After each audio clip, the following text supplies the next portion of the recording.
Aujourd'hui, je vais vous parler du King, Jack Kirby. En fait, je sens que je ne vais pas me faire que des copains sur ce coup-là, parce qu'en fait, j'aime pas beaucoup Jack Kirby. Avant que vous me jetiez des fourches ou autres objets contondants, écoutez-moi, s'il vous plaît. En fait, je respecte énormément Jack Kirby. Il a créé toute la mythologie des super-héros que l'on connaît chez Marvel et j'ai envie de dire chez DC. J'adore les personnages, il a un style de dessin qui soigne la puissance cosmique à l'état brut. Donc il est parfait pour, je dirais, des personnages comme Hulk ou tout ce qui est plus ou moins science-fiction. Des barbares science-fictionnesques, si on peut dire.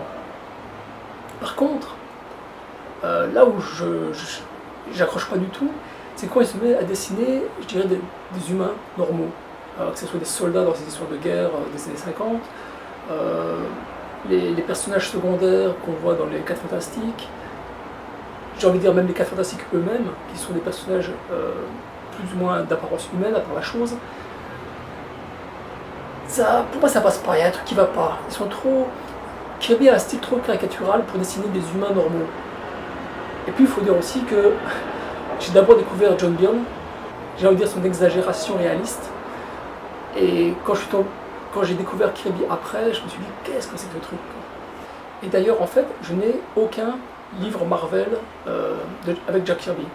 J'ai découvert en fait, je crois, dans les Marvel, oui, à la fois avec les rééditions des X-Men dans Speedway, peut-être des rééditions ou des albums des 4 Fantastiques, et puis les Éternels dans, je crois, c'est Strange.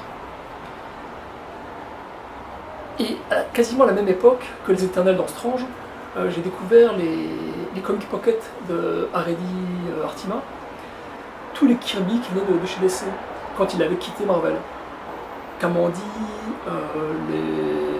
le 4e monde, ça pour moi ça a été un coup de foudre monstrueux.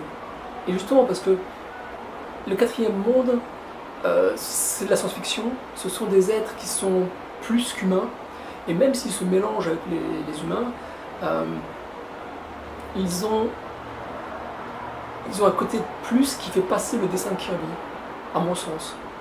Ou peut-être que c'était parce que pour la première fois, il travaillait seul, sans l'aide, si on peut dire, d'un scénariste. Un scénariste au sens de Marvel, c'est-à-dire quelqu'un qui ajoutait les dialogues une fois que le dessinateur avait tout fait.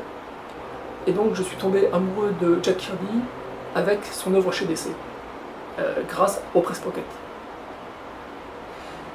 Et maintenant je vais vous faire découvrir, étant donné que c'est l'anniversaire de la mort de Jack Kirby, je vais vous faire découvrir les livres que je possède sur lui.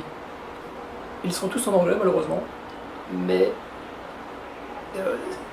ils sont relativement faciles à trouver. Et je pense que certains ont été adaptés en français. Donc, commençons. À tout seigneur, tout honneur.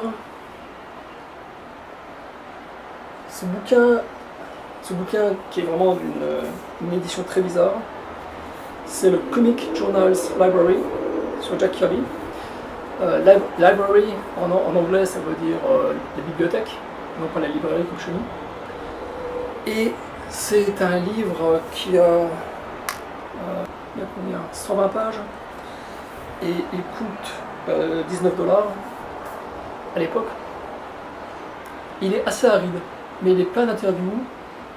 La plupart des bouquins que je vais vous montrer en fait parlent beaucoup de la vie de Jack Kirby, de ses démêlés avec Stan Lee pour récupérer les droits de ses planches. Disons qu'il est très sérieux. C'est un livre sérieux. Si vous voulez briller en société, il est à posséder.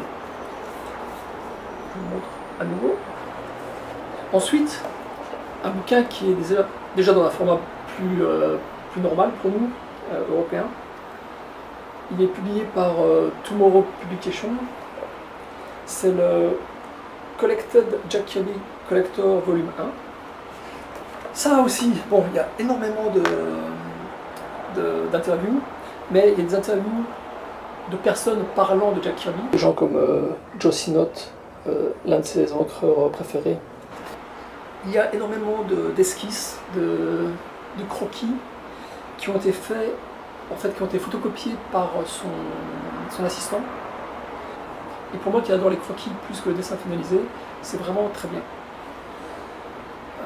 Bon, il y a aussi bien sûr des pages qui sont finalisées, comme celle-ci. Donc après le livre très sérieux, celui-ci est bourré, il est vraiment très épais, plus épais que l'autre, si on les compare. Il fait pas du tout la même taille, mais vous en avez pour votre argent. En parlant d'argent, celui-là coûte 25 $, donc il est un peu plus cher, mais il est vraiment très intéressant. C'est comme un documentaire en fait. Moi qui adore les documentaires, vous avez toutes ces interviews de gens qui ont contribué à l'œuvre et à la vie de Jack Kirby, qui vous donneront leur avis sur la personne, Jack Kirby, sur ses démêlés avec Stan Lee, ce qu'ils en pensent, comment ça fait évoluer la situation en Amérique pour les autres artistes. C'est vraiment très intéressant. Le troisième, alors celui-là c'est mon chouchou, c'est de c'est une publication IDW. Et IDW fait généralement des livres qui sont gigantesques, qui ont la taille en fait, des planches originales. Celui-là est à une taille normale, comme vous pouvez le constater. Si je le mets à l'endroit, c'est mieux.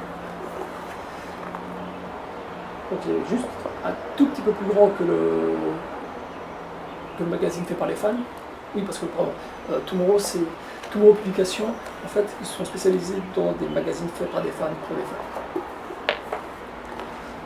Et donc celui-là, non seulement IDW publie à la taille des pages originales, mais il publie des reproductions des pages originales. Ce qui veut dire, mais celui-ci donc s'appelle Jack Kirby Pencil and Inks, donc les crayons et les encres. Et pourquoi ce nom? Parce que vous avez à droite, vous avez le crayon, et à gauche, enfin vous avez les crayonnés à droite, et vous avez la page ancrée à gauche. Et c'est vraiment fabuleux, si vous aimez ce genre de truc. Donc le crayonné ici, l'ancrage là, ce qu'on voit là. La page de gauche montre le crayonné, la page de droite montre la page ancrée. Et tout le bouquin est fait comme ça. Page après page, gauche, crayonné, droite, ancrée. Donc on va voir le démon numéro 1, Omak numéro 1, Kamandi numéro 1, présenté de cette façon. Photocopie des crayonnés à gauche et reproduction des imprimés ancrés à droite. Là où ça devient encore plus fabuleux que ça ne l'est déjà, c'est que à certains endroits, en fait, ils ont eu des problèmes de pagination pour différentes raisons. Et comme ici, ils expliquent en fait la page 13A à gauche a été dessinée entièrement, mais on n'a retenu que les cases A et B. La page 13B à droite a été dessinée entièrement, mais ils n'ont retenu que C, D, E et F.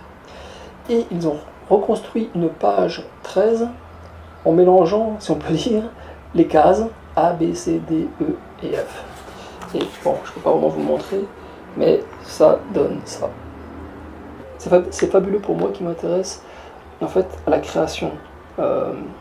Plus que le produit fini, j'adore voir comment le produit évolue.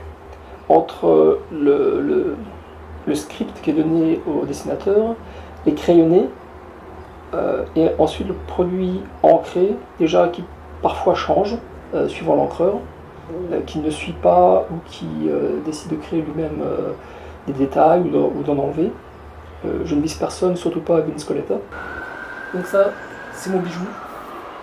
J'y tiens comme à la prunelle de mes yeux. Et il coûte 49,99, 50 $. Et je crois qu'il a été publié cette année, ou l'année dernière, donc il est abordable à ce prix-là. Et donc je vous disais, je vous parlais de DC, de DC qui avait publié les œuvres que je préfère de Jack Kirby. Donc je les ai achetés sur la forme d'omnibus. Ici, j'ai les deux Kamandi faits par Jack Kirby.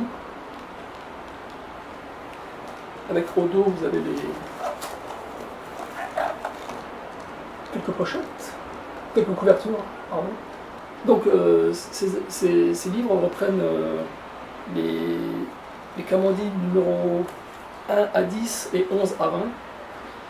Et ils sont imprimés en fait en couleur sur un papier qui est presque un papier couché.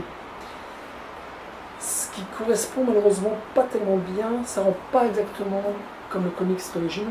C'est pas aussi mauvais que ce que Marvel fait avec ses propres rééditions. Là, ils utilisent un papier couché, c'est-à-dire un papier satiné, brillant. Ça correspond pas du tout au type d'impression qui était utilisé à l'époque.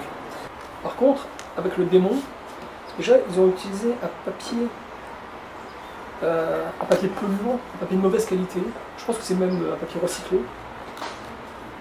On a les 16 numéros du démon, donc les 16 numéros qui ont été publiés. Il est un peu plus épais que les Kamandi, aussi parce qu'il est imprimé donc, sur un papier qui est de moins bonne qualité. Mais ça rend exactement le même effet que si vous aviez les comics d'origine.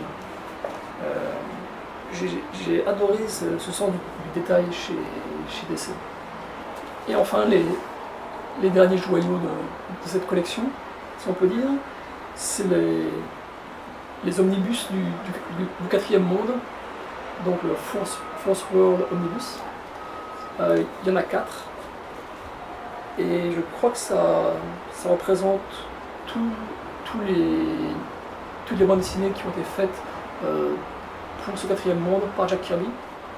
Aussi comme pour le démon, ils ont utilisé un papier de mauvaise qualité, donc ça rend comme les comics de l'époque. Et il n'y a pas que les Monsieur Miracle, etc. Il y a aussi des Superman, parce qu'il y avait Jimmy Olsen. J'adore. Et donc il y en a 4. Ça c'était le premier, le deuxième, le numéro 3, le numéro 3 et le quatrième et dernier avec Darkseid. J'adore. En fait, je relis ces omnibus régulièrement. Autant les autres m'intéressent moyennement, autant les autres comics de Kirby ne m'intéressent pas plus que ça, autant ceux-là j'adore. Et bon, j'avais menti, excusez-moi, j'ai un comic book Marvel fait par Jack Kirby. Il s'agit de Éternel, les Éternels. Et en fait, ça reprend les Éternels du numéro 1 à 11. Et je l'ai acheté, ce bouquin, parce que je voulais savoir comment ça se terminait, étant donné que Luke avait arrêté la publication. Et j'avoue que j'étais pas plus avancé que ça en lisant ce magazine. En fait, j'avais l'impression, en le lisant, j'avais l'impression qu'il avait refondé tout ce qu'il n'avait pas pu caser dans le quatrième monde chez DC, il l'a refondé dans les Éternels. Je me disais, tiens, le personnage-là, il vient du quatrième monde, de chez DC, tiens, puis celui-là aussi, tiens, puis celui-là aussi, tiens, puis celui-là aussi, ou en tout cas, il y ressemble, ou il a le même nom, ou... Enfin bref, je me dis, mais pourquoi est-ce qu'il fait du recyclage comme ça? Et j'ai toujours pas trouvé de réponse à cette question. Ça donne un espèce de méli-mélo, prêchi-prêcha. Je suis pas fan. Et voilà. Jack Kirby est un grand monsieur. Je le remercierai jamais assez d'avoir fait tout ce qu'il a fait pour le monde des comic books et de la bande dessinée en général. C'est grâce à lui que nous nous retrouvons tous sur cette page Facebook pour partager notre passion. Donc merci à lui. Et puis à bientôt.